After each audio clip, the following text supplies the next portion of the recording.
What is going on, world? Welcome back once again. My name is ZacNovak and this is ZacNovak Plays Games, or Late Novak. In today's video, we got Xurs, location and inventory. Roll the intro, let's get right into it, and I do hope you certainly enjoy.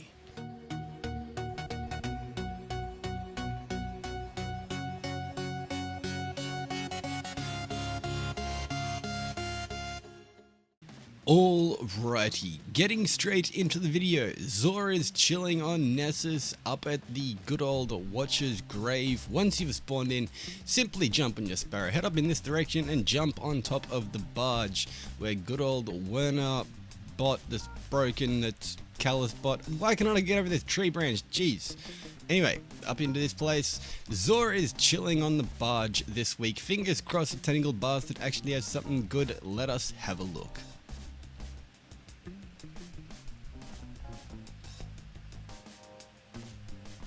My will is not my own.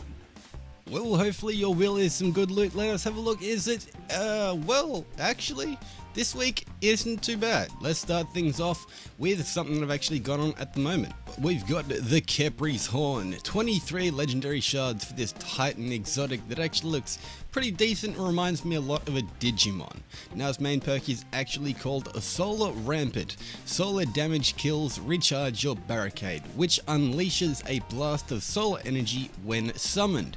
In other words, use your actual shield to get some blasty fire going. This thing in itself actually comes in handy in quite a lot of situations, surprisingly. So let's just say this thing is not OP, but it's definitely advantageous for me. Secondary perks on it, we've got ourselves auto rifle targeting, we got bow targeting as well as enhanced hand cannon targeting, which honestly is really freaking cool on a helmet. I will actually state that I really kind of like. I might actually pick this up myself.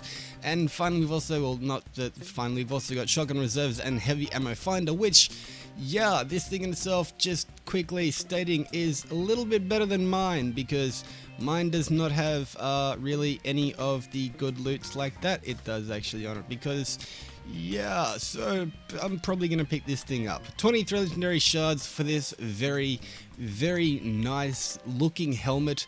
Very OP in a lot of situations and just honestly one of the most unique helmets in the game. It freaking gives you like massive horn. You look like a freaking rhino beetle. This thing is cool. Rhinoceros beetle.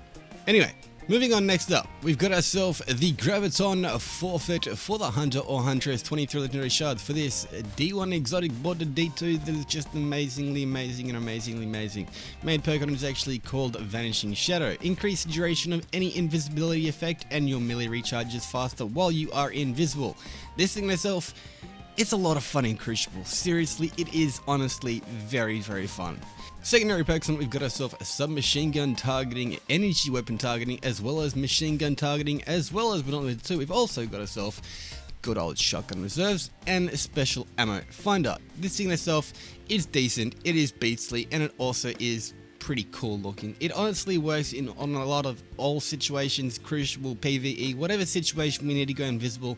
This thing in itself is pretty freaking decent. Pick it up if you've not got it. Once again, 23 legendary shards. But moving on, next up, we've got ourselves the Sunbreakers, or the Sunbracers in D2. They were Sunbreakers in D1, these 23 legendary shard exotic gauntlets for the Warlock. Honestly, they are really freaking cool. Now, main perk on it is actually called Helium Spirals. Increase the duration of solar grenades and solar melee kills grant unlimited solar grenade energy for a brief time. It allows you to throw 6 grenades, which honestly is really freaking cool and honestly seriously beastly in a lot of situations. Secondary perks on it, we've got ourselves a fast ball, we've got light arms loader, and we've got enhanced rocket launcher loader, which, yeah, that in itself is really freaking nice. And I just realized I just got ant-eated. I'm wondering if I'm still going to be at Xur after I exit these gauntlets. Third one, well, finally we've also got linear fusion rifle scavenger and machine gun scavenger.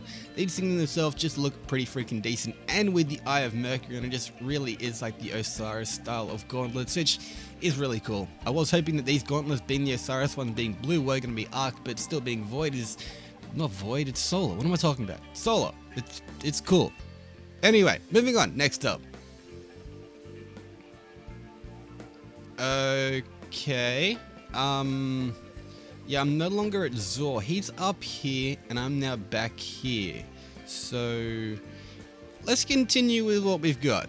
We can't actually get the exotic engram until I actually go and see Zor again, but that'll be movie magic and you guys will just see it in editing. But next up, we've got ourselves the Huckleberry, the weapon of the week, the 29 legendary shard submachine gun that honestly is crazy in a lot of situations. PvP, not so much. PvE, oh god yeah. Main perk on it is called Ride the Bull. Increase rate of fire and recoil while you're holding down the trigger. Kills with this weapon reload a portion of the magazine. In other words, you got a lot of freaking ammo. You've also got yourself ricochet rounds, which is honestly really nice, and rampage on a submachine gun that has the ability to get us bullets back. This thing is honestly freaking nice. It looks really cool with the Devil's Work ornament on it, and the actual Huckleberry catalyst in itself allows you to, you know, get better with this thing. Also, you produce orbs and, you know, your perks are a little bit better. This thing itself, honestly, is pretty fun. Pick it up if you have not got it. 29 legendary shards. But let's get back to Zor so we can move on. And next up with the good... Actually, let's go with the consumables. We can do that from here. The consumables. The 5 of Swords challenge card. What does this allow you to do? Well, it allows you to tailor-made your knifefalls to make it the way you actually want it. You want to make your challenging knifefall more challenging? Well, add challenging modifiers to the already challenging knifefall to make that challenging knifefall more challenging. With those challenging modifiers, it also allows you to get better loot, a better score, and all around have a little bit more fun. This thing itself is freaking nice. Let's get back to Zor. And finally we got the Isochronal Engram, aka the Fated Engram 97 legendary shards. For this exotic engram, it's going to decrypt into an exotic you don't already own. Unless you own all the exotics in the kiosk, then you're going to get a duplicate set exotic. This only actually works for the DLCs from the past, but in the future the DLC that is available now will actually be available. Let's not talk about that for now. But for now, you can actually get stuff from any DLC that has passed in the past, but not this DLC. So let's see, what do we actually get from the Fated Engram? Most likely you can actually get some pretty good loot from this stuff. Let us see, do I get the stronghold gauntlet thingies? No, I got the Skyburner's Oath. That hurts. That hurts, Bungie. Well, Skyburner's Oath in itself actually isn't too bad, and I think I actually might have gone through and dismantled my last one, which, yeah, I mean, at least I got another Skyburner's Oath, so that's kind of cool. Main perk on it is, of course, Slug Raffle. This weapon fires blah blah blah thingies. Works a lot better on Cabal because of its good old For the Empire stuff like that, but this thing itself looks basically with like Callus' Promise on it, just like it makes it look very much like a Halo weapon, or just you can go Beware of the Red Legion. It's just like, yeah, I got a sort of freaking thingy blah blah thing. Anyway, this has been Zor's location and inventory for the week, and this has been ZacNovak. Hopefully, you guys have enjoyed this video. If you have, click that like button. It seriously helps out the channel, helps out you guys, and helps out other people to actually see my content. I'm not saying like it helps out the channel because I get paid more or anything like that. I really don't get paid actually anything at all. I'm really kind of just doing YouTube videos for the last few years just because I actually really do enjoy it. There was a point in time when I was actually getting paid for things, but yeah, not so much anymore because I don't really, you know, want to try to go down that road again because it messed things up in my life. So anyway, doing this stuff for the funs, for the lols, and for you guys. Hopefully you guys have enjoyed this video though. If you have, click the like button down below, do all that good stuff, leave a comment, let me know, did you actually enjoy this video? Did you get anything good from Zor? Was Zor's inventory actually up to, you know, your par? Because for myself, definitely I'm going to go ahead and pick up that helmet because, yeah, it's a lot better than mine. So, yeah. Anyway, this has been ZacNovak. This has been Zor's location. Do all the good stuff, and I'll be Sheeran like Garrett ever. He was Ed Sheeran. But until next time, this is ZacNovak signing off. Peace out.